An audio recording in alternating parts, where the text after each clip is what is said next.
I sit down, pop a piece of spearmint gum, and watch the woman across from me. She's nervous. Her hands are fretting in her lap, and her eyes are bloodshot. "Long night?" I ask. She looks up, timidly.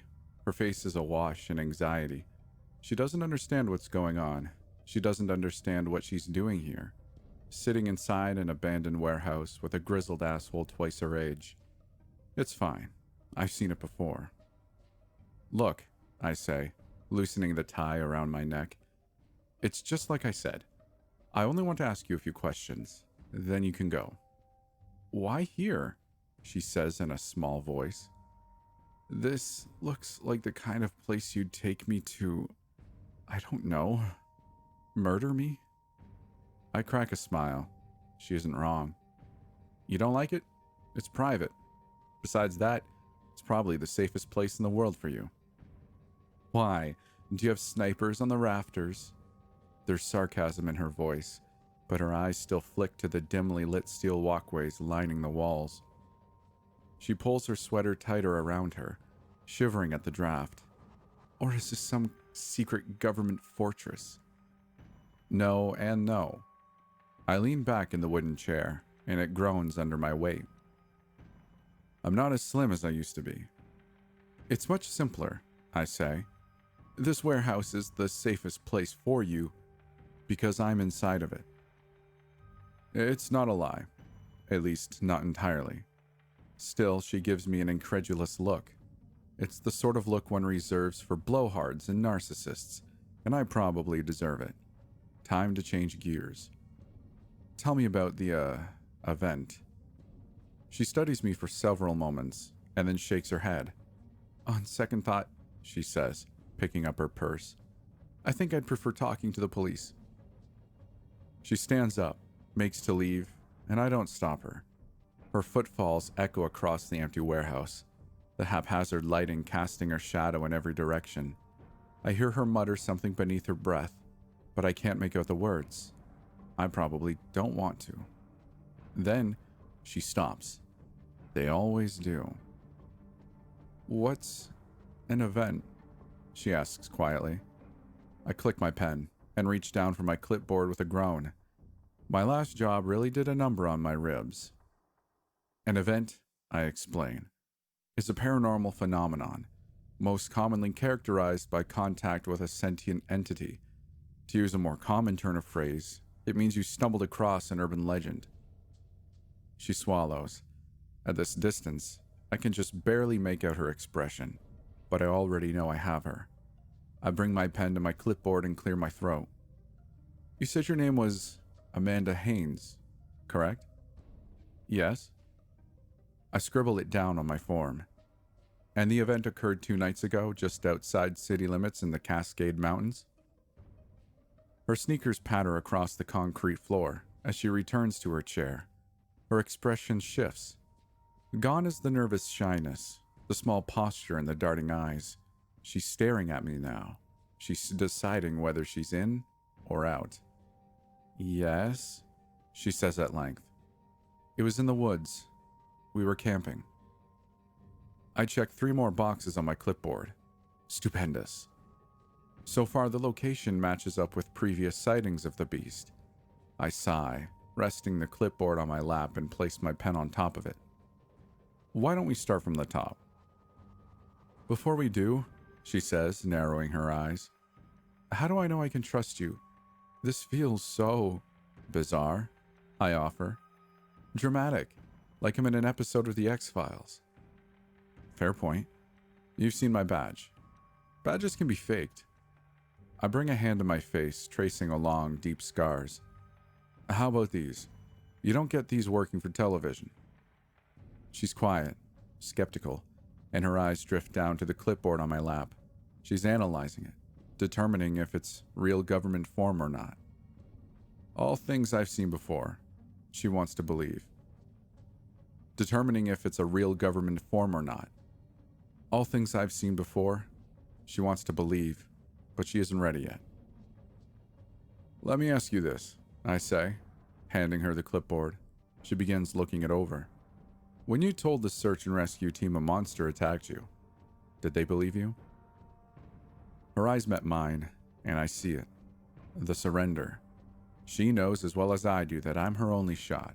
What she doesn't know is she's my only shot too. I've been looking for this legend for close to 40 years now. One might say it's been my life's work. I see your point, she concedes. Let's get this over with. She passes the clipboard back to me and I click my pen, bringing it to the box labeled Encounter. All right. You said that you were camping. Who was with you? Just Rachel, she says. Her eyes are filled with something. Guilt, maybe? We've been friends since elementary school. We hike together pretty often. Ah, I say, noting her name on my clipboard. Rachel Tully, correct? The victim. Amanda nods. We went up to get a break from the doldrums of city life. Rachel just got out of a pretty serious relationship and I didn't want her cooped up in that apartment, stuck with all those memories. Her voice cracks. Emotion spills into her words. I suggested we take the weekend and go for a hike into the Cascades. There's an old trail we spotted the last time we were up there, just off the main path. I said we could follow that, see where it leads us. She brings a sleeve to her face, wiping at forming tears. Rachel didn't want to. She said she was too depressed to shop for groceries, much less go on such a big hike.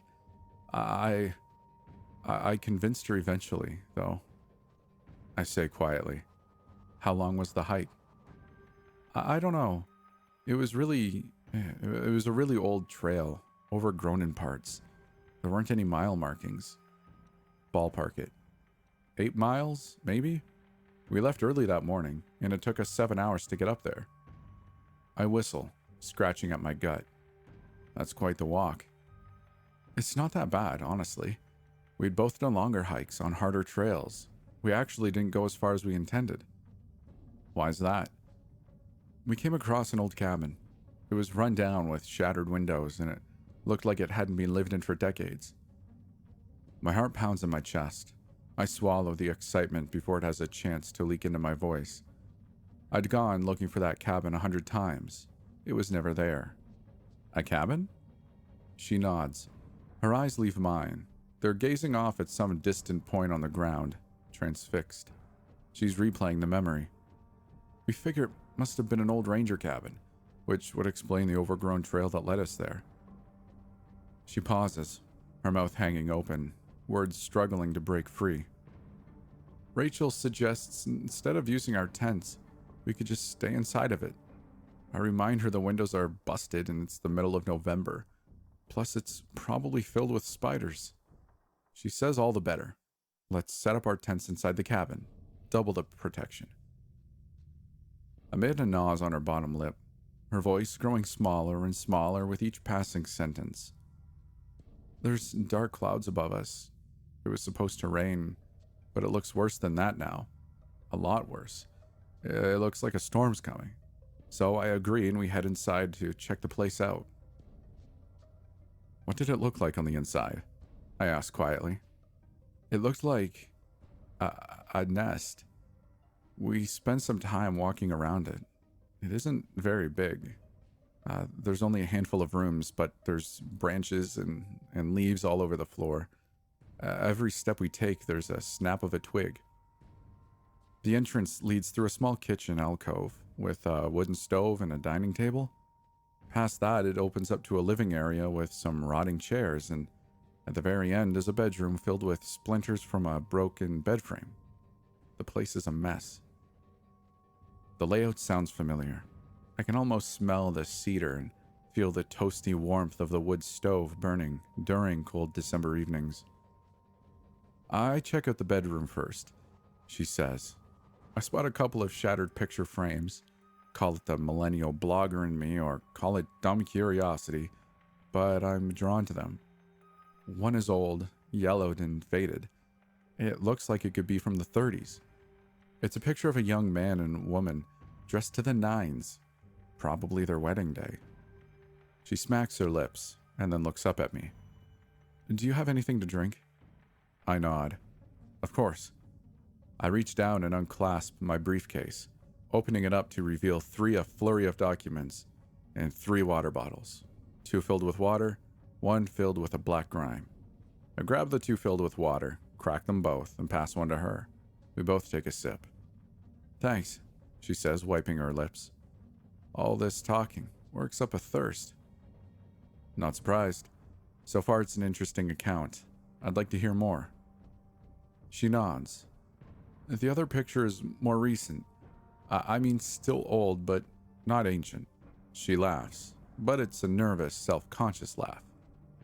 It's a photo of an older guy and a young kid with this mess of black hair. The 2 of them are standing outside the cabin holding rifles. Interesting. Yeah, I figure it's probably the ranger that lived there, back when the cabin was operational. Before I can check out anything else, though, I hear a snap. It sounds like wood cracking in half and then a crash. I drop the picture frame and Rachel starts screaming from the other room. Screaming? I lean forward, my pen scratching at the clipboard. It feels too early for the Callous Man to appear. Certain criteria haven't been met. Still, if the work of my late colleagues has taught me anything, it's that legends can evolve. I keep an open mind. Amanda nods. Yeah, she's screaming bloody murder. I storm in there, my bear mace in hand, expecting to see a wolf or cougar or bear, but I don't see crap. I don't even see Rachel. I call out to her and she calls back, but she's whimpering. The sound is coming from the pantry, just outside the kitchen alcove. I look into it, but I don't see her there. I jog over, wondering what the hell is going on, when I catch sight of the floorboards inside of it. They're busted, splintered, and shattered. There's a dark hole in the ground, one big enough for a man to fit through. I almost have a heart attack when her arm reaches out of the blackness. Amanda closes her eyes, takes a deep breath. She shouts at me to get her out of there. I tell her to give me a second, and I take my jacket off and put it over the jutting pieces of broken floorboards, because I don't want her getting impaled on the things. And then I reach down and pull her up. She's bawling her eyes out and hyperventilating, and once she's firmly out of the pit, she's pointing to her foot. I ask her if she's hurt, and she tells me she thinks she twisted her ankle. Pieces of Amanda's event are beginning to connect in my mind. The twisted ankle, the panicked friend, they're all familiar ingredients, and the end dish is anything but delicious. She keeps talking. Rachel says we need to get help right now, and I'm a little thrown off by her panic. I mean, it's a twisted ankle, not a death sentence, right? Still, I pull out my phone and check for service. Predictably, there isn't any. I ask Rachel for hers, and she can hardly speak. She's still pointing, but this time it isn't at her foot. It's at the hole in the cabin floor.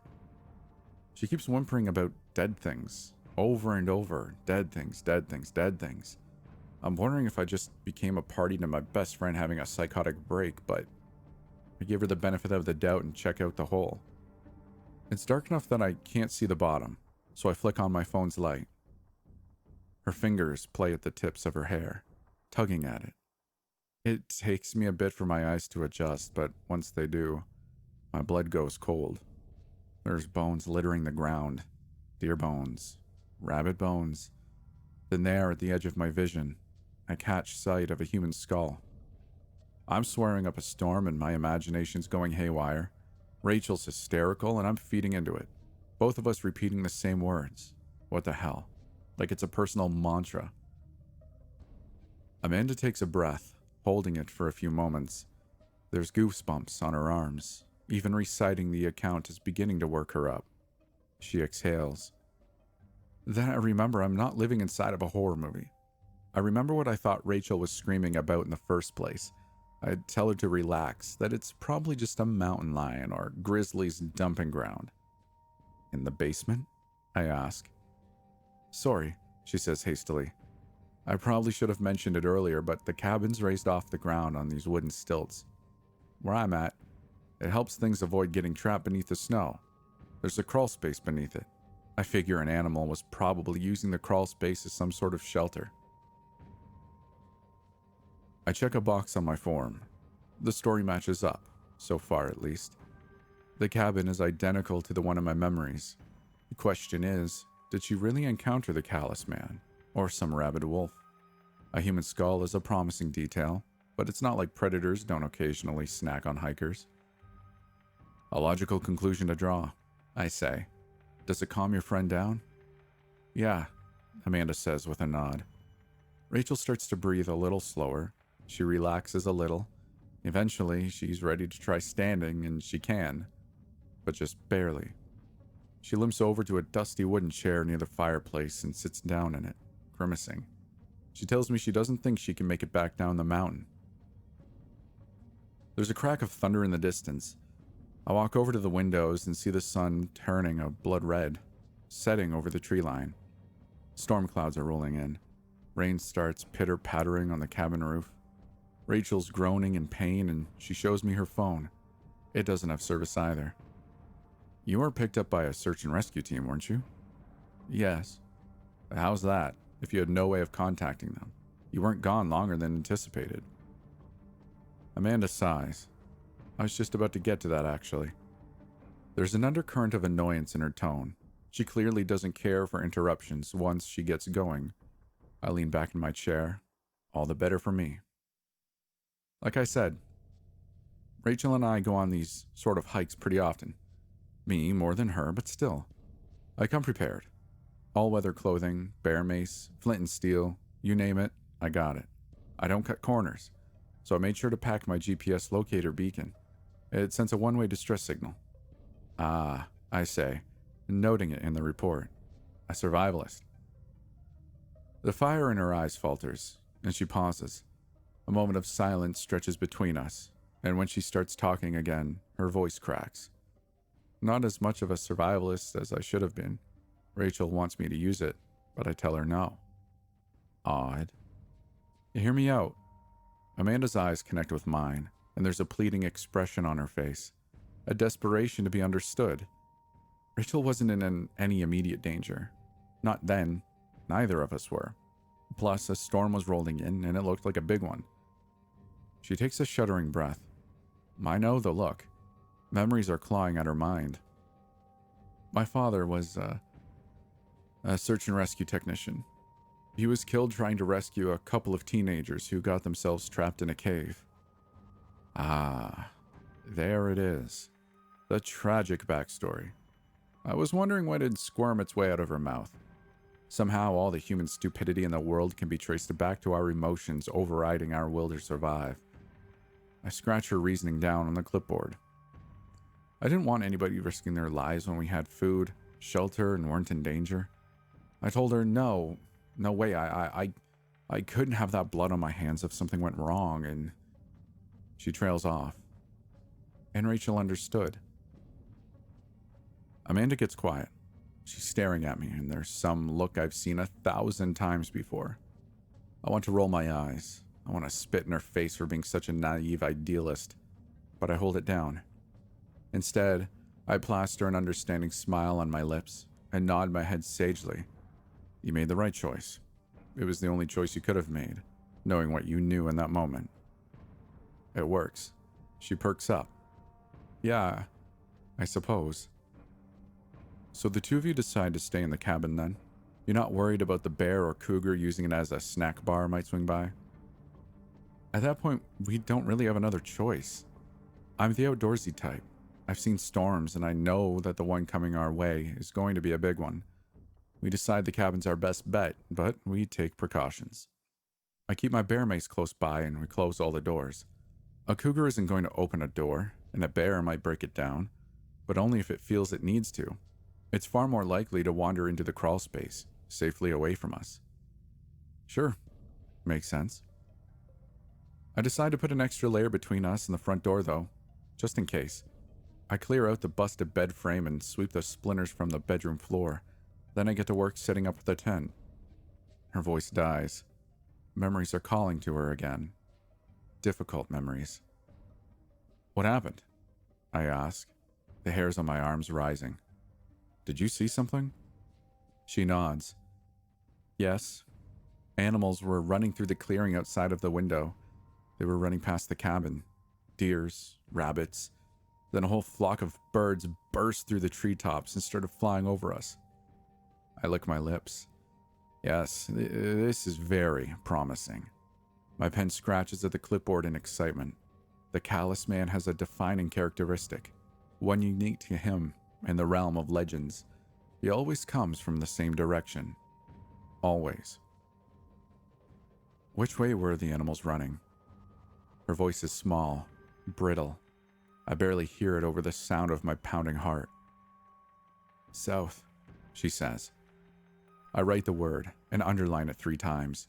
My fingers are shaking with excitement. My mind's racing. After so many dead ends and broken threads, so many killed and missing, it's finally coming together. I found one. A survivor, and not only that, but one that might still have the link. How many animals were running? I ask. I know the answer, but I need to hear her say it. It takes her a second to get the words out. They're uncomfortable for her. Disturbing. All of them, she whispers. It was like an exodus of life. My heart hammers. My breath quickens. All of it, each detail of her story means one thing. The Callous Man is coming. I take a breath and stand up from the chair, stretching my legs. My back feels like it's been crushed between 2 boulders, and sitting for any length of time always turns it into a pincushion. Still, I couldn't be happier. Everything all right? She asks. Peachy. I pick up the clipboard and clear my throat. What happens after the animals flee the tree line? She opens her mouth to speak, but stops. Her eyes glance down to my open briefcase, staring at the manila folders and the crinkled old water bottle, filled with grimy black fluid. Why do you have that? She says, wrinkling her nose. Its label is yellow. It looks like it's 20 years old. What's that gunk inside? I scowl, kicking my briefcase closed. An experiment. It's nothing to concern yourself with. Now then, if you wouldn't mind continuing, I'd like to hear what happened following the exodus. There's a moment of shared disdain between us. She feels like I'm hiding something from her, and I feel like she's putting her nose in places it doesn't belong. Thankfully, it doesn't last long, and she continues her account. Rachel calls my name from the main area. Then she limps into the bedroom, leaning against the doorway. She looks really shaken up. She asks if I saw all the animals taking off, and I tell her I did. Her eyes are getting wide, and I can tell she's throwing herself into another panic attack, so I tell her that they're probably just running from the storm. Do you believe it? I don't know. Maybe. It seemed like the only logical reason, but at the same time, the whole scene felt so eerie, so wrong. She opens her water bottle and takes a drink. Either way, it's not like I'm going to start feeding into Rachel's paranoia. One of us has to be calm, right? I shrug. Sure. You said the sun was setting when the animals made a run for it. Is it dark yet? She nods. Mostly. I mean, the last rays of sunlight are just barely peeking over the treetops. The storm's making it worse. The clouds are blocking a lot of the light. I get a move on with finishing setting up the tent, and we set up this LED lantern that Rachel brought. It feels weird. In what way? The silence. She pauses, shaking her head, and then mutters something. Sorry. That's the wrong word. It isn't silent. The wind is howling and the rain's coming down pretty hard. But there's no sounds of life. No crows cawing, no squirrels chattering. I don't even see any bugs in the cabin, despite a whole crapload of spider webs. I brush it off, though. I keep telling myself one of us has to be calm.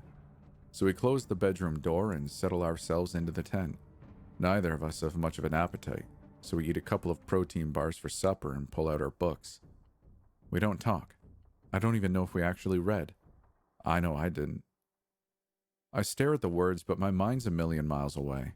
Too wrapped up in the feeling that something is wrong with this place. Something's wrong with this scenario. She sighs, running a hand through her blonde hair. I chalk it up to the darkness. Things always seem scarier in the dark, you know? I nod. The dark always had a powerful effect on human beings. It makes it more difficult for us to see our enemies, and in my line of work, easier for them to see you. It's a lose-lose environment. Unfortunately, it's often a necessary one. You don't talk at all? I ask, sitting back down in my chair. Not at first. After 10, maybe 20 minutes, Rachel breaks the silence. She asks if we should use my rescue beacon since it's getting pretty bad outside. I know that's not why she wants to use it, though. Not the real reason. I remind her that we can weather the storm in here and call for help in the morning once the storm clears. Amanda screws up her face like she's holding back a wave of emotions. I manipulate her. I remind her my dad was killed during a botched search and rescue job, all because some teenagers couldn't exercise a little common sense. I study her. Perhaps she's more cunning than I thought. Naive, though. Still so naive. Rachel lets up. She agrees we can call in the morning. I can tell she's scared, and honestly, so am I. And I know what we're both thinking, so I blurt out that there's no such thing as monsters. I tell her we're friggin' adults and we'll deal with this. Amanda chuckles. It's a small thing, full of disbelief and regret. I promise her we'll laugh about it in the morning. The woman's not bad with a story. I idly wonder how popular her blog is. Unlike the gum in my mouth, her words have flavor. I dig in my jacket pocket and pull out my pack, popping a fresh piece free. It's not a cigarette, but it's the next best thing.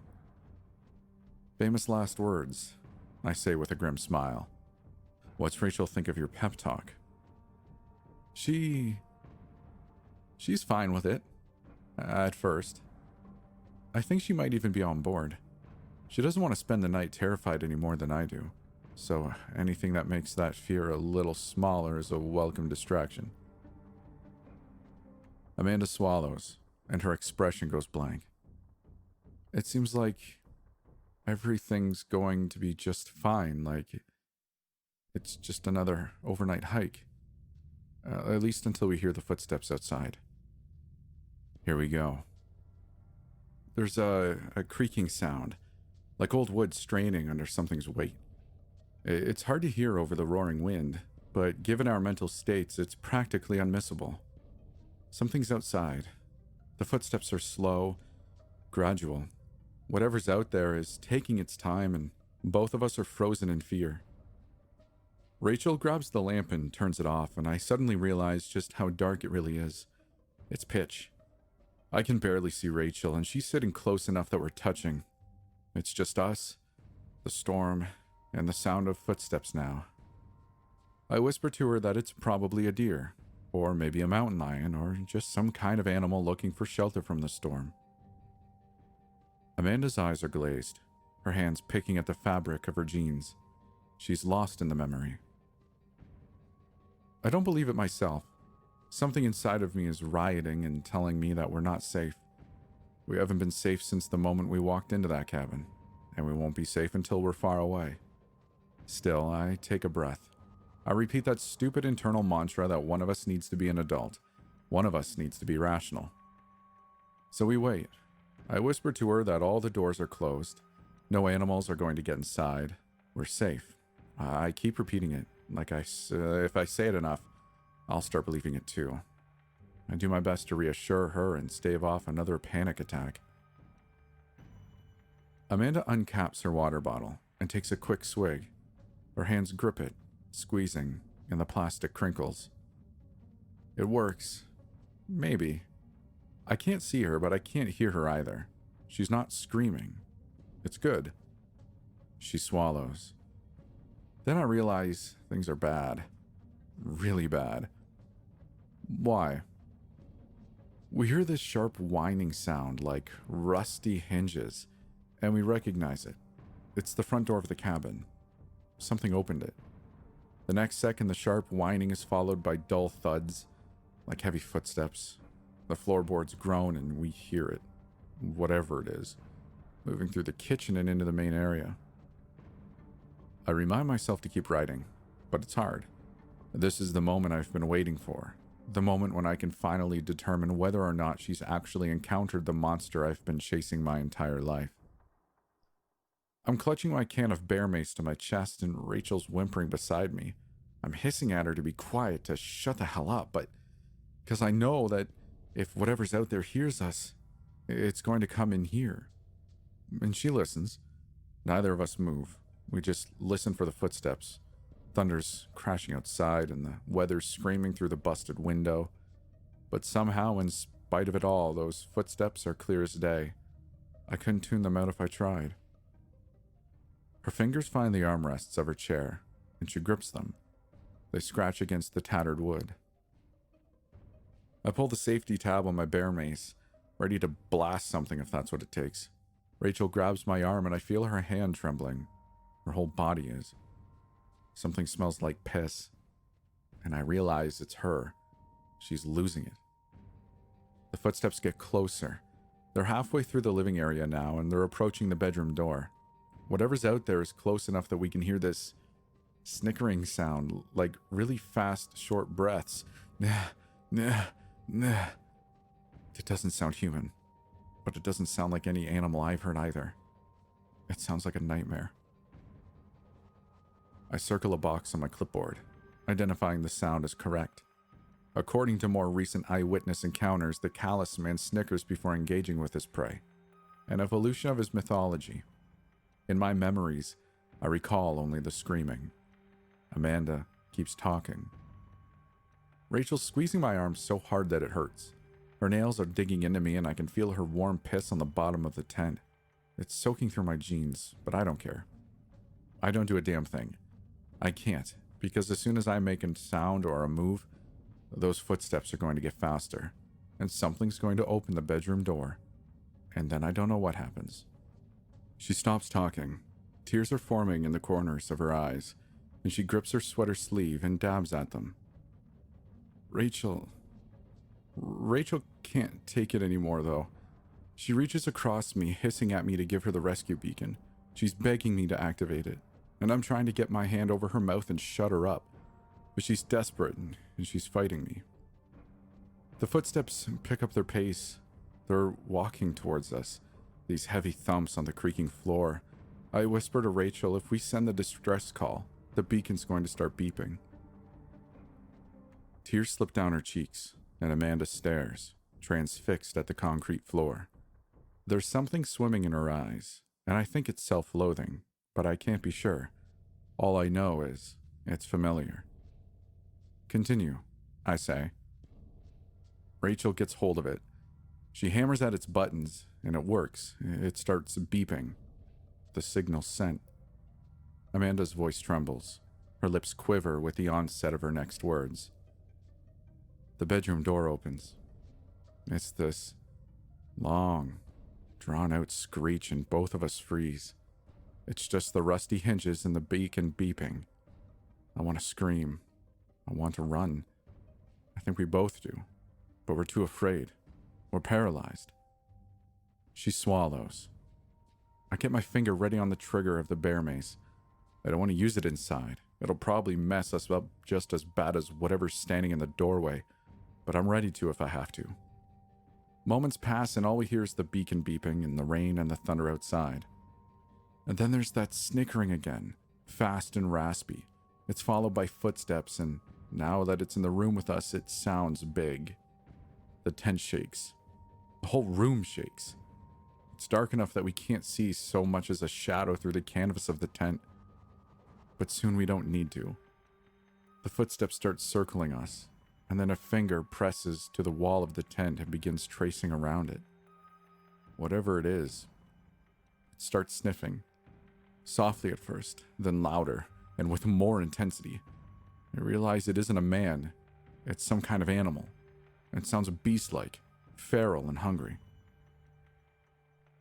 Amanda closes her eyes, putting her head in her hands.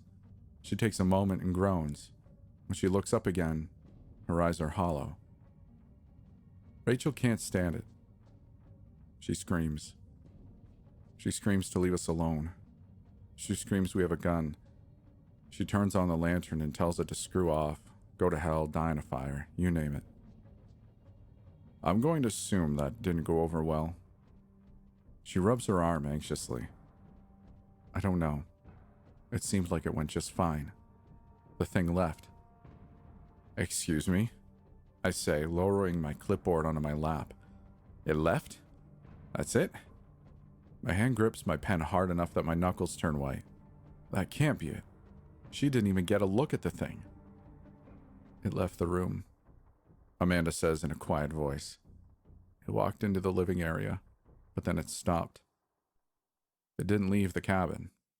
Her voice trembles. It waited. It waited until it didn't. And then the real horror began. I let out a sigh of relief. This story sounded so promising that I knew it couldn't have ended there. It wasn't possible. Not if this truly was the Callous Man. I clear my throat. What happened after after it walked into the living area? Rachel hisses at me that we should run, Amanda says. I remind her that her ankle's messed up. She barely limped into the bedroom. How far does she think she's going to get into the woods? Over uneven ground that's slick with rain? She tells me if we stay here, we're both going to die. Amanda shivers. I know she's right. I know it. But I can't bring myself to leave. It feels like the tent's the only thing keeping that thing away from us. Like, as long as the canvas is in between us, it can't see us and we can't see it. It doesn't exist. It takes everything I have not to roll my eyes. Still, I flip a page on the clipboard and keep a neutral expression. Her perspective is not unlike a child's.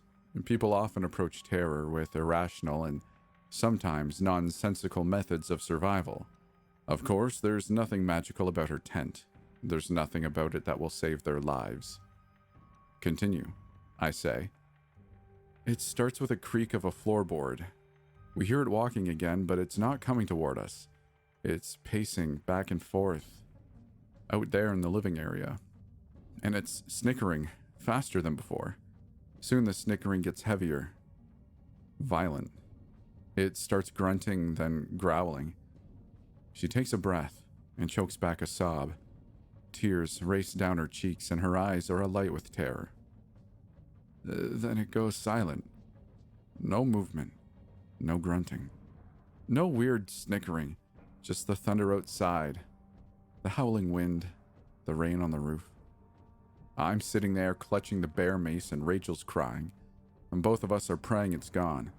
We're praying it's just given up, decided to move on and what? I press. She meets my gaze with her own, and a hopeless horror swims in her eyes. And then the entire cabin shakes. Footsteps pound on the floor, and there's this hateful, agonizing sound like 100 human screams mixed together and poured out of a single voice. Rachel and I lose it. We're screaming, crawling over each other, trying to unzip the door of the tent and get the hell out of there. And then our world turns upside down. It's like we've been thrown in a washing machine. My head cracks off her knee and we're rolling around, bouncing in this cacophony of sound and fabric. Then I realize the tent's been lifted off the ground. Above me, in the light of the LED lantern, I see two crooked, broken antlers piercing through the canvas. That monster's throwing us around, bucking like a damn deer. Soon the tent canvas tears and we fall free, crumpling to the ground in a painful heap. Rachel's scrambling over me, holding the lantern in her hand, and in the madness of it all, I see her make a break for it toward the window. As she does, the light passes over that damn monster. Amanda chokes back tears and sniffles. I'm sorry, she says. I just need 1 second. Of course. I reach into my jacket pocket and retrieve a set of tissues. I pass them to her. Here, blow your nose. She does. When she's finished, both of us sit in silence for a moment. Her lip quivers. It must have been 8 feet tall. It was crouched over, humanoid, except its chest was covered in fur and its legs were scaly like a bird's. It had a long tangle of black hair and its antlers jutted out from its eye sockets. I marked the details down in excitement. Yes, Good. It's a near perfect description. It's missing only a few key things. The antlers, I press. Can you describe them? They were crooked, she says, slowly. They came out at odd angles, both different, and around them was a halo of eyes. Tiny black ones. She closes her own eyes and swallows. I almost missed them, except they all blinked in unison, and I remember thinking it was the most terrifying thing I'd ever seen. The fact that all of them blinked? I asked. No, the fact that all of them were looking at me.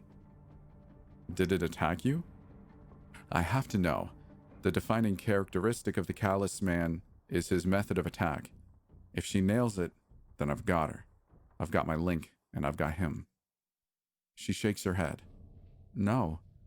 I thought he might, but then Rachel makes a racket. She's throwing herself up onto the window ledge, and then she falls over the other side. The creature turns to her, snickers, and launches itself at the window. It seems like it should be too big to fit, whatever it is, but it isn't. It's like a snake, the way its body contorts to fit itself into the window frame. It perches there, and I see at the bottom of its scaly feet are these thick claws, and the hands it uses to grip the window have thin, impossibly long fingers. It drums them on the wall before it launches itself after Rachel. My pen races across the form, filling in details and circling boxes as the information presents itself. This is very good. I've waited my entire life for this moment. I sit there for a second, in too much shock to move, and then I realize my friend is out there being chased by some damn monster. I get to my feet and turn my phone's light on, and in the distance, through the rain and swaying trees, I can see Rachel's light bobbing in the darkness. I call out to her. I shout her name, but she either doesn't hear me or she doesn't care. I scan the area for the monster, but I don't see a thing. I lean out the window, looking around the cabin, using my phone's light to illuminate as much as I can, but it's not there. The monster's vanished. I'm surprised you didn't take your opportunity and run, I say. The creature was clearly more interested in Rachel. Amanda glares at me. There's a stubborn defiance in her eyes, and I have to remind myself that most humans have a perverse obsession with self-sacrifice. Maybe it's the Hollywood brainwashing, maybe it's the fact that they just haven't suffered enough, but they can't get enough of it. Before she even speaks, I see it in her too. I couldn't leave her, Amanda snaps. I was the one who dragged her out there on that hike. I was the one who suggested we follow that stupid overgrown trail. I was the one who refused to use my locator beacon before it was too late. All of this was my fault. If I walked away from her then, I could never forgive myself. Her voice breaks. I still can't. Time to get a move on. You went after her then? Yeah. I clambered through the window and took off, following her light as best I could. I had the bear mace in one hand and my phone in the other. The light from my phone wasn't much, but it was enough to keep me from tripping on roots or running into trees. I kept calling Rachel's name, kept telling her I was coming. She couldn't have gotten far with a twisted ankle, I say. Then again, adrenaline can do incredible things. Amanda shakes her head. She wasn't moving that fast, at least compared to me. I was gaining on her. I could just barely see her silhouette ahead of me, and the LED lantern bobbing up and down as she limped away. Then the light drops. Rachel's silhouette vanishes, and I hear her scream. I double over, running with everything I have. My lungs are burning and my feet are slipping on the mud, but I don't care. I'm not thinking anymore. I'm acting on pure instinct, and my instincts are telling me that if I don't get to Rachel soon, that creature's going to kill her. The words stop. Amanda's body trembles, and she breaks down. She can't hold it in anymore. The torrent falls out of her and her face gets ugly as she sobs into her hands. It doesn't take long before her palms are glistening with wetness, but to the girl's credit, she forces herself to keep going. She doesn't quit. Rachel's screams stop. I can't see anything really. The lantern's on its side far ahead of me and I can just barely make out a shape in the darkness. It's the sound that still haunts me though. I think it always will. What sound? This wet, tearing sound. Like skin being torn and blood splattering the ground.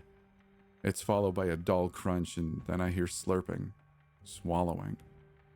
I charge forward, and I'm basically just adrenaline at this point. I hold my phone up as I close the distance, and I see it.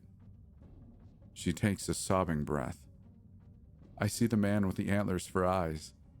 He's crouched over Rachel's corpse, and one of her arms has been torn in half, dangling by a thin strip of flesh.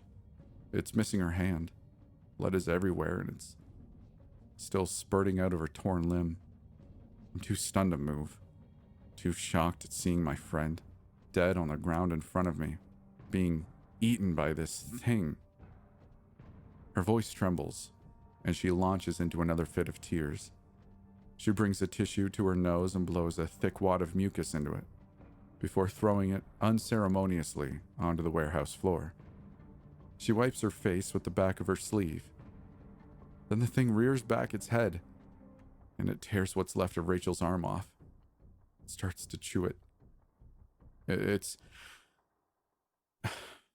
more gruesome than anything I've ever seen.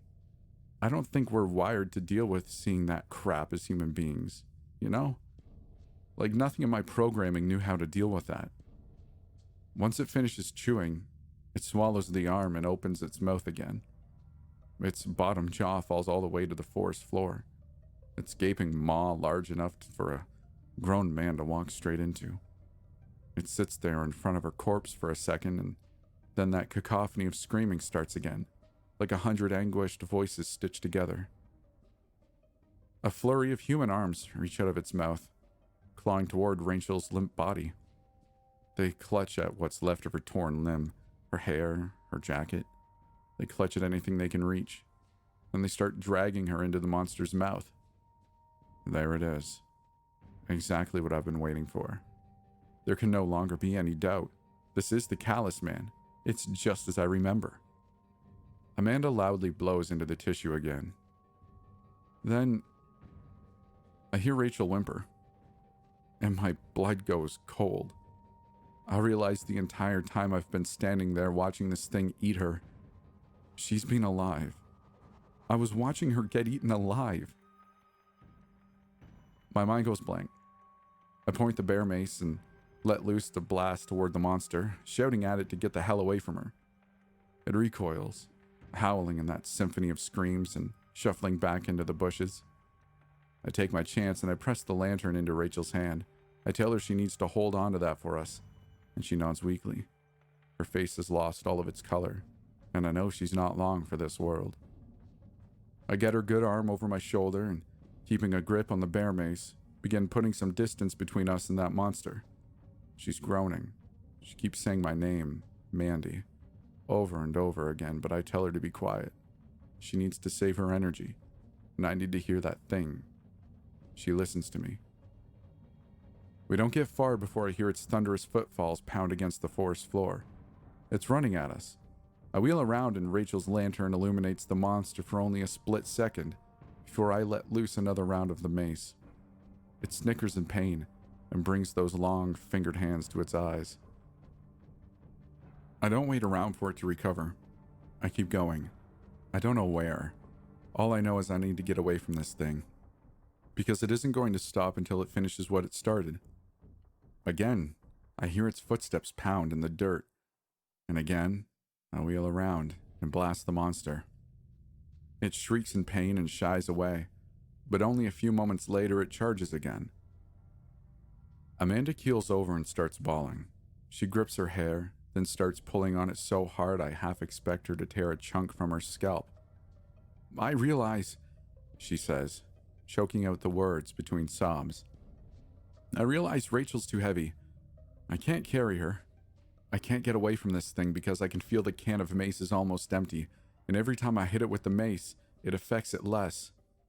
She shakes her head. Her eyes are bloodshot, her cheeks tear-stained. She sniffles and wipes mucus onto her sleeve. I have to leave Rachel. I have to. If I don't, it's going to kill us both. You understand, right? For the first time in her desperate recollection of the event, I do understand. Yes, I say. Life isn't easy. There aren't any real heroes, just people who pretend to be.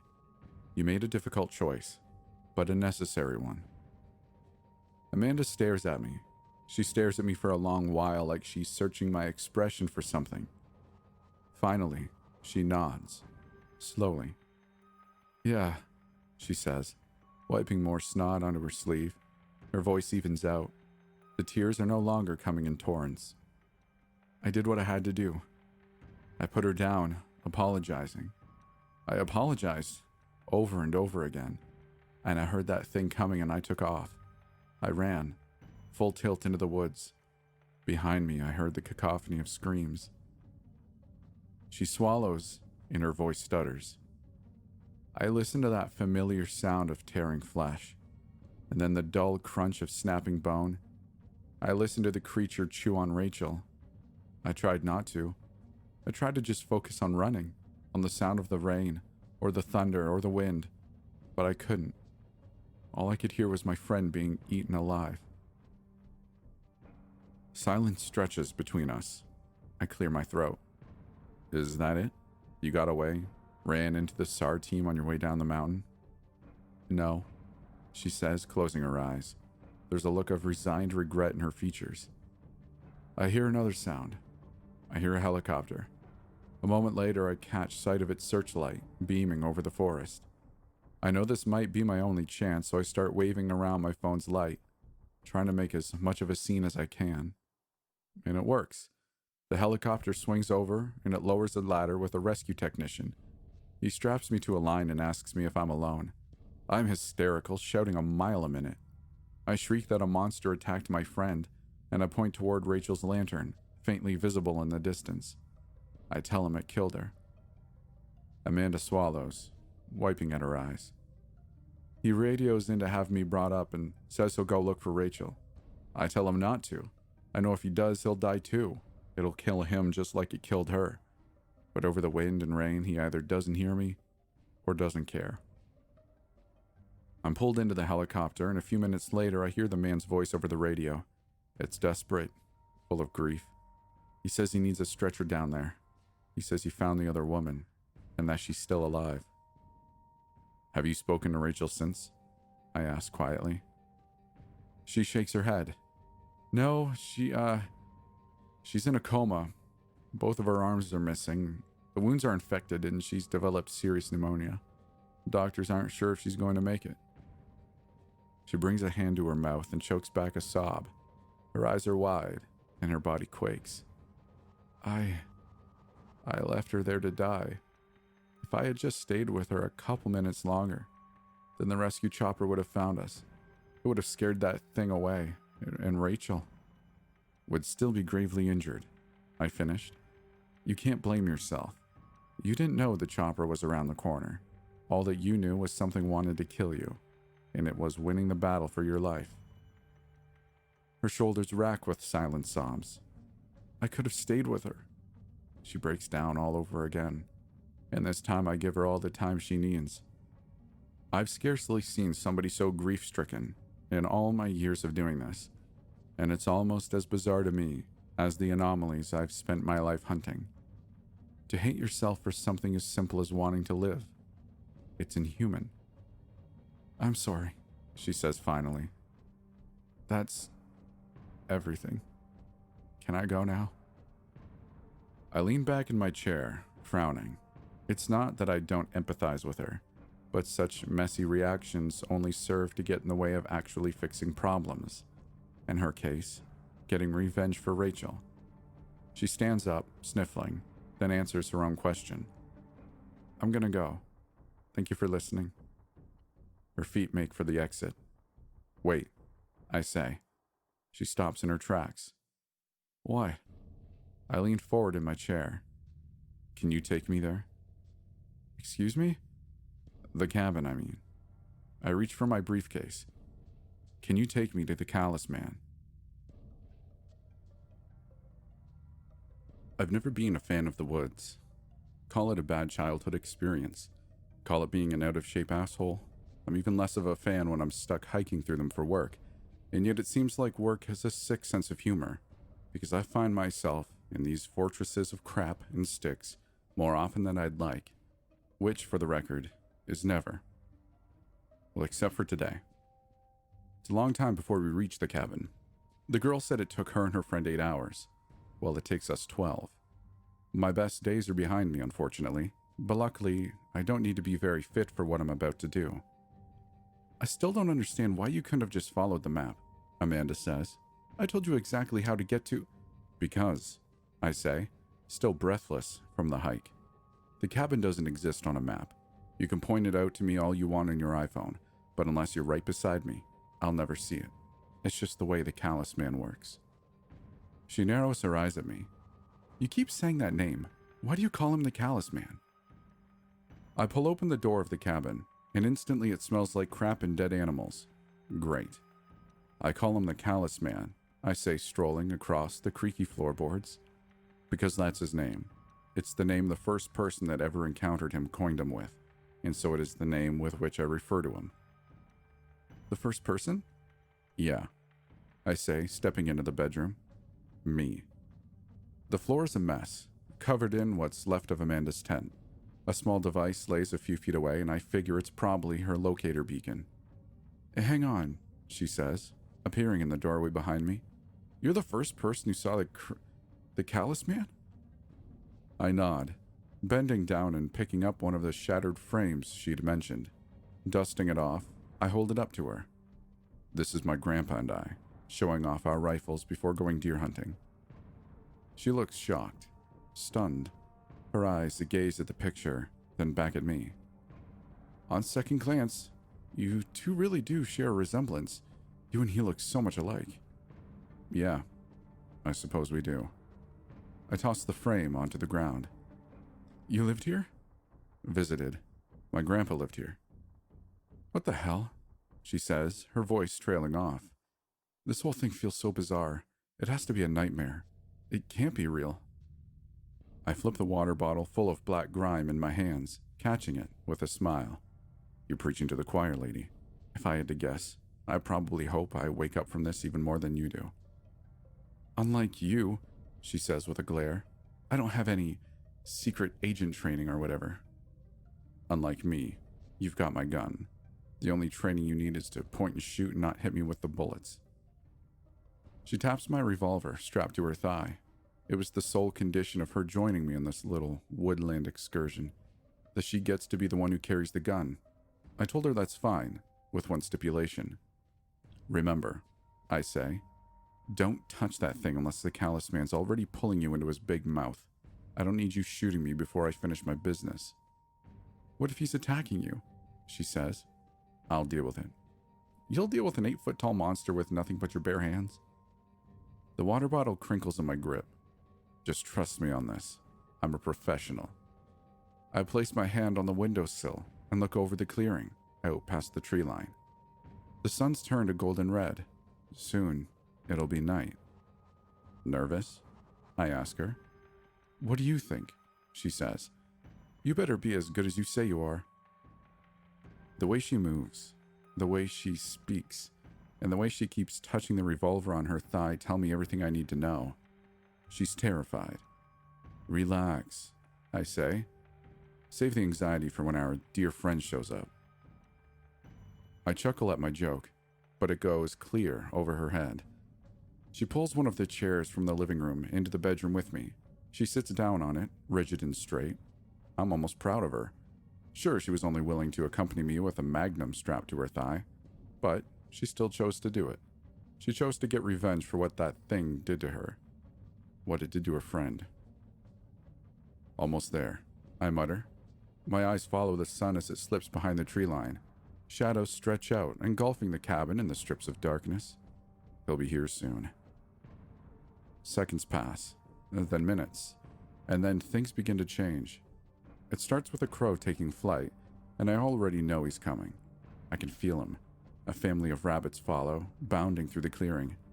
Soon the entire forest is fleeing past us, far away from the Callous Man, and the death he represents. I pop a piece of spearmint gum and start chewing. It helps me focus. You ready? Why? She says, shooting up from the chair. Is he here? Doesn't make a difference. You're either ready or you're not. She scowls at me, but her body relaxes. I'm ready. Are you sure you can kill him? A mad mixture of impatience and nervousness flutters in my stomach. I toy with the idea of lying. It'd put her at ease. Then I decide it doesn't matter anymore. Both of us are in too deep. No. No? She repeats incredulously. She rises from her chair, rounding on me. You said you were a professional. I am. You told me you've dealt with 100 different monsters. I have. Her mouth opens, but no words come out. She stares at me with something between stunned disbelief and absolute loathing. She thinks I've signed our death warrants. I'm not going to lie to you, I say. I've dealt with a lot of creatures, some bad, some worse. I know this job inside and out, and I don't plan on dying today. But the Callous Man is different. How?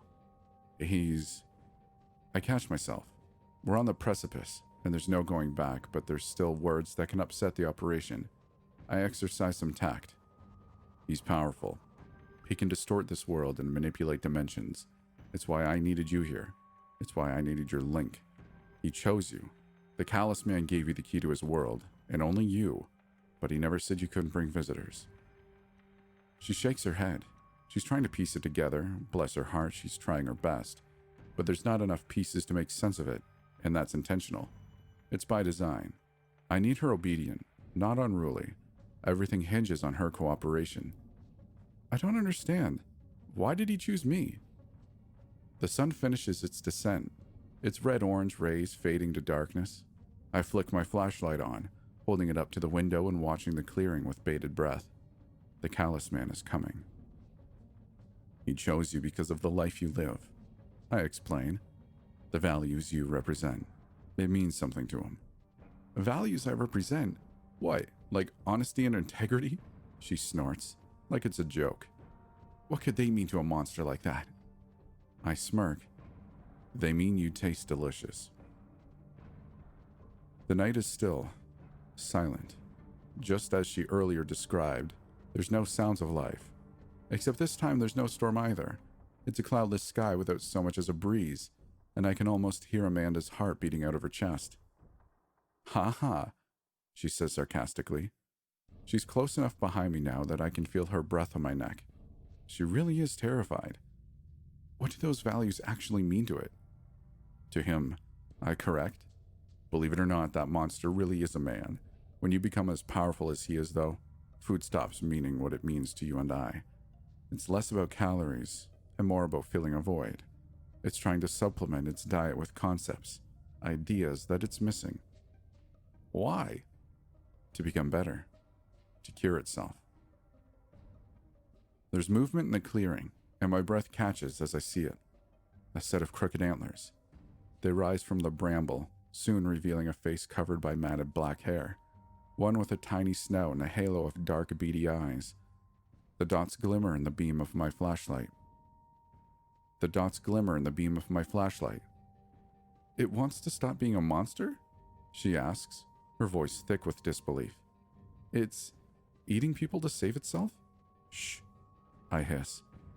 My eyes are wide, and my mouth is split into the largest grin I've worn in years. He's here. I sense her tense up behind me, but to her credit, she doesn't unholster the revolver on her thigh. She keeps her cool. I grip the water bottle tighter, reaching a hand to its cap. No. I pull my hand away, reminding myself that I need to keep my cool too. It's still too soon. The Callous Man can still escape, fade away. I need him committed. At the edge of the clearing, the man rises to his full height. I can see clearly now his dark fur chest and his long, thin fingers resting on the ground. His bird-like legs begin a slow march forward, their claws digging at the loamy earth. He's coming, I say, taking a step back.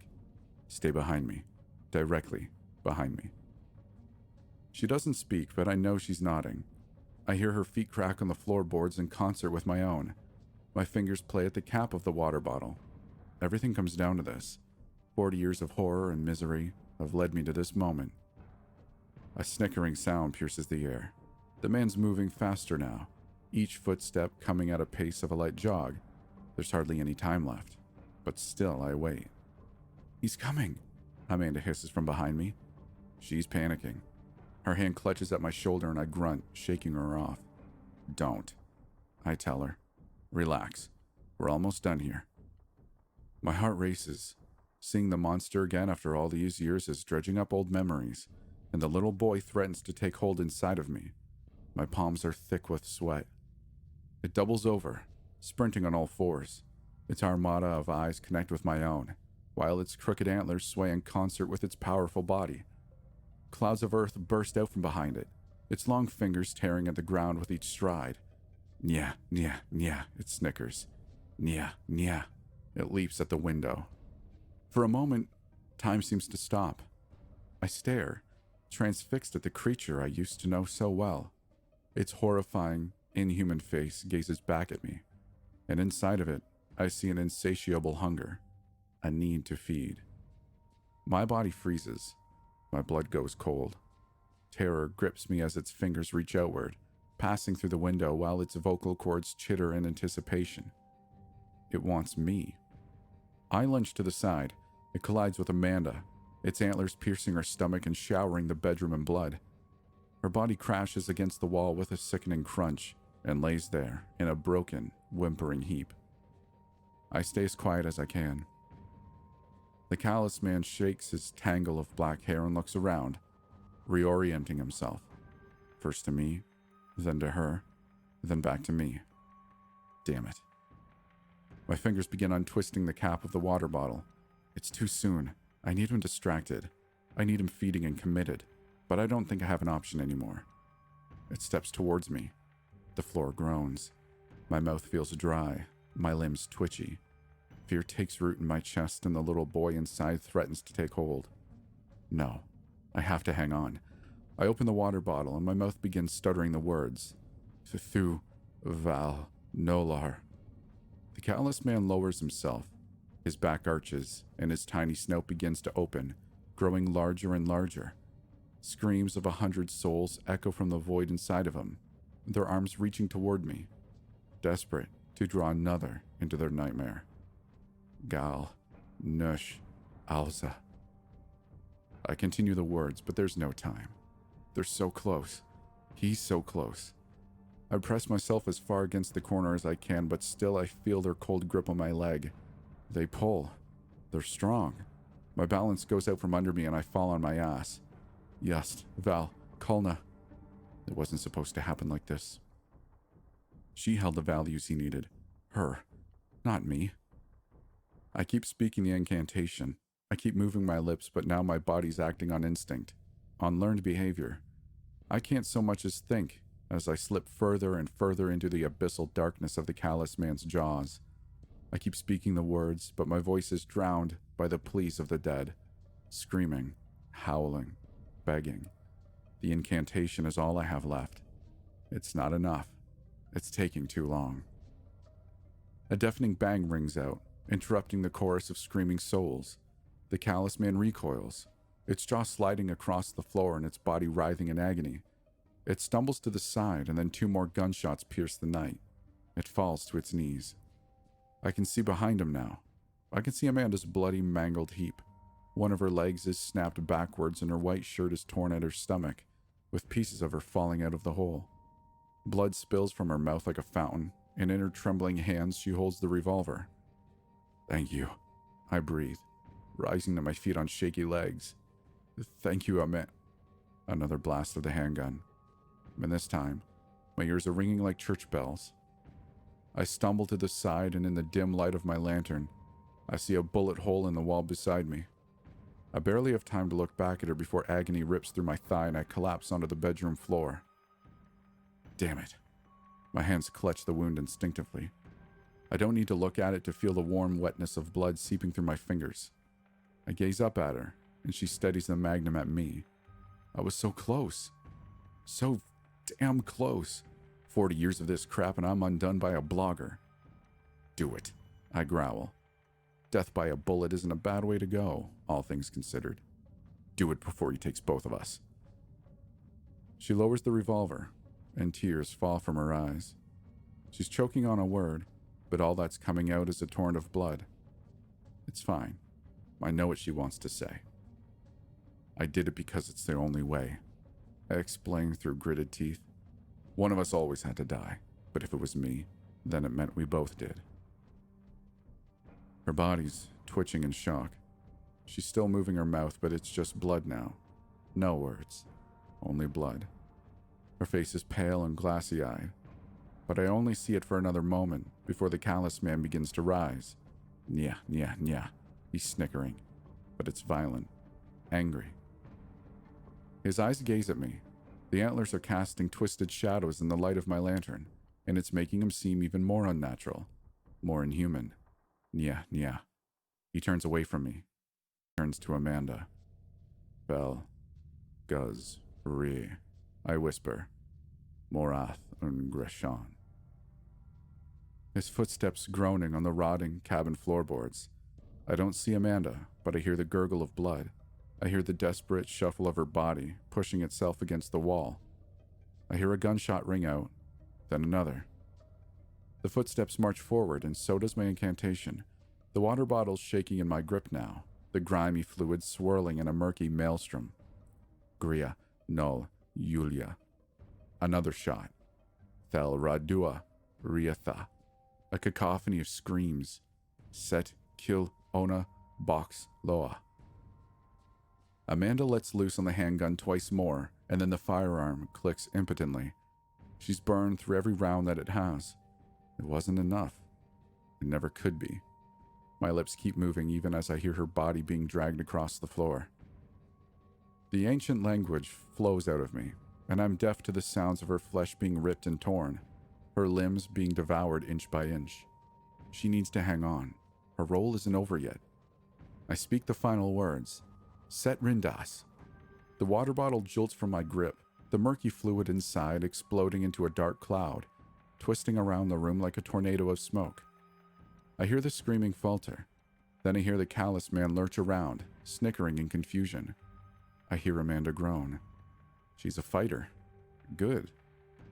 It takes the cloud only a handful of seconds to coalesce into the greatest monster I've ever seen, but in that moment it feels like a lifetime. Its form snaps and cracks with bolts of electricity. Its 12 eyes glow an impossible blue. Upon its 6 muscled arms are heavy chains, linking to a choker on its neck, and its face roars in fury. This time I'll have your soul, little man. I'll enjoy it over a glass of your misery. I let a grin slip across my lips. For the first time since the Callous Man appeared, I feel my sense of humor returning. Sorry to disappoint, Drygar, but I summon you by means of an offering. The genie's brow furrows, and his mouth opens to reveal a row of jagged teeth. I see no living humans here save for one. He's smiling. He reaches an arm out to grab me, but as soon as his fingers brush my throat, they hiss and steam. He recoils, snarling. She's your offering, I say, pointing past the Callous Man to Amanda's mangled body. Now obey my command. A cacophony of screams interrupt us. The Callous Man's jaws have opened, and once more 100 arms reach from the maw, this time toward the newcomer. They grasp at the genie, phasing through the gaseous image. Drygar scowls, his voice dropping to a low howl. Very well. The words are spoken, a soul for a soul. His body splits in two, circumventing the Callous Man and reforming in front of Amanda. She's nearly dead. She's confused. She doesn't understand what's happening. I've given her a mercy. Drygar will treat her soul better than the Callous Man ever would. The genie's hand reaches out to touch her, and in the next instant, her body is gone. Only the bloodstains remain. The Callous Man looks back to me, its jaw scraping along the floor. It recognizes there's nothing in the genie to consume. It wants what's inside of me, though. It wants the memories of its humanity. It wants revenge. It takes a heavy step toward me, then another.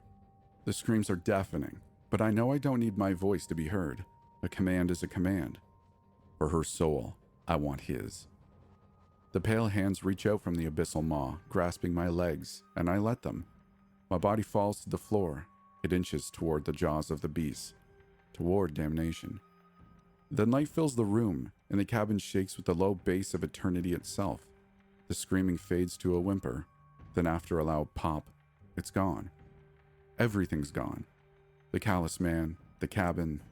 I'm alone lying in a dark field, my lantern illuminating a clearing of grass with tall trees surrounding it. My thigh aches, my mouth is parched, and my conscience is in tatters. But I'm alive. I'm always alive. Soon you'll have fulfilled our contract, says a hissing voice scraping along my inner ear. It's everywhere and nowhere. I've taken 93 souls for you, only 7 more to go. Yeah, I've heard it before, I say with a groan. Now hand over my soul. There's a swirl of smoke and the frowning genie appears before me. He snaps a finger on one of his 6 arms and produces a vial filled with murky purple fluid. The man never deserved this, he says. He was your own blood. Don't lecture me, I say, reaching for the vial. You and I both know he was never supposed to turn into that. The genie pulls back, gazing at the vial. What is meant to be and what comes to pass are 2 different things. You shield yourself in the delusion of intention. He encircles me in a snaking ribbon of smoke, his face materializing near my ear. You forced that destiny on the man. He had no desire to participate in your war. Yeah, well, none of us do, and yet it's coming anyway. Something takes a seat in my gut. Regret, maybe? Remorse? It's an ugly feeling, whatever it is. I blame it on the woman. Why didn't she just kill me? No, I think to myself, shake it off. I've got more important things to worry about. The vial. I growl, holding my hand out. I think I may have miscalculated. Drygar mutters, staring at the vial with curiosity. A soul for a soul, such as the terms of our contract, and yet... I swallow and it feels like sandpaper. When's the last time I had something to drink? You got your soul, now give me mine. My voice cracks. Damn it. My voice cracks. The genie's 12 eyes swivel their gaze to me. A smile slips across its lips. When he speaks, his voice is quiet, unsettling. I count over 100 souls in this vial. My heart slams against my ribcage. Damn it. That's not fair, I shout, trying to rise to my feet, but my thigh screams in pain, and I fall back to earth. I only asked for his soul. I never asked for the souls he devoured. And yet, they're still a part of him. Please, it can't end here. Be reasonable. Reasonable, the genie roars, and his form becomes massive. Lightning sparks around him, and the wind whips into a gale threatening to unseat me from the ground. You chained me to this earth for decades, turned me into a common reaper for your own ends, and you confined me to a water bottle? You speak of reason to me? I did what I had to do, I bellow. A war is coming, and we need these souls. We need an army. Your petty war means nothing to me. Drygar points a long finger toward me, and a red aura swirls around it. Sparks crackle at its tip. Then slowly, reluctantly, he curls it back into a fist. I am, however, a reasonable being. My breath hitches in my chest as I hang on the monster's every word. You have broken the terms of our contract, but I have also willingly fulfilled your wish. For that, I will give you a compromise, little human. Compromise? That's good. It's better than nothing. What? Drygar's eyes glint. 1 month. 1 month? Settle your affairs. Prepare for your war. 1 month from now, I'll take the soul I've dreamed of for decades. I'll spend the next century picking you out of my teeth. I sigh, falling back onto the grass. It's better than I could expect, all things considered. I'm surprised the cosmic asshole didn't just scoop me up right then and there. Ha!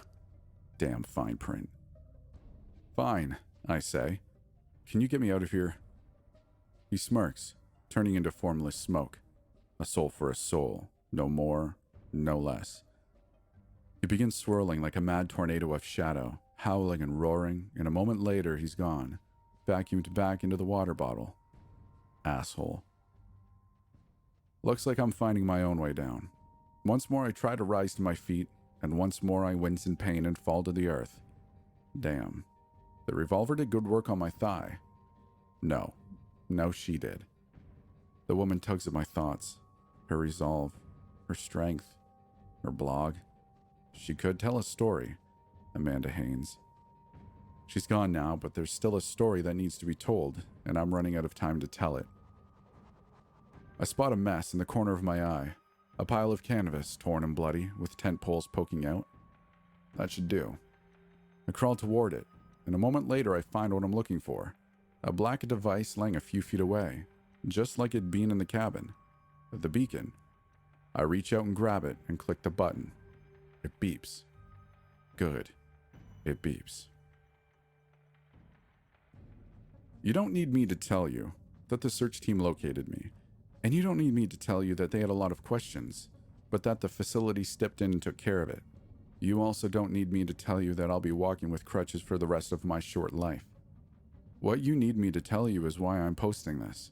You need to know why I'm telling you this story, and why I need you to tell it to others, your friends, your family, everybody. The reality is, a war is coming. It's a war that humanity isn't outfitted for, but we're doing the best we can. Strictly speaking, everything I've just said is classified, and yet it's crucial this information be spread far and wide. What's coming for us can't be stopped by missiles and guns. It can't be overcome by men and women. It has to be through other means. Legendary means. The folks at the top don't want to admit that. They don't want to sow chaos and uncertainty and admit our hourglass is dangerously low on sand. But it is. And chaos is coming one way or another. We're doing what we can at the facility, but it isn't enough. Not even close. They'd skin me alive for posting this, but my time's already up, so screw 'em. I'm asking you, all of you, if you see a creature that defies explanation, or a certain something that goes bump in the night, share your experience. Make it known. Against the eldritch abominations coming our way, those monsters might be our only chance. And honestly, we need all the help we can get.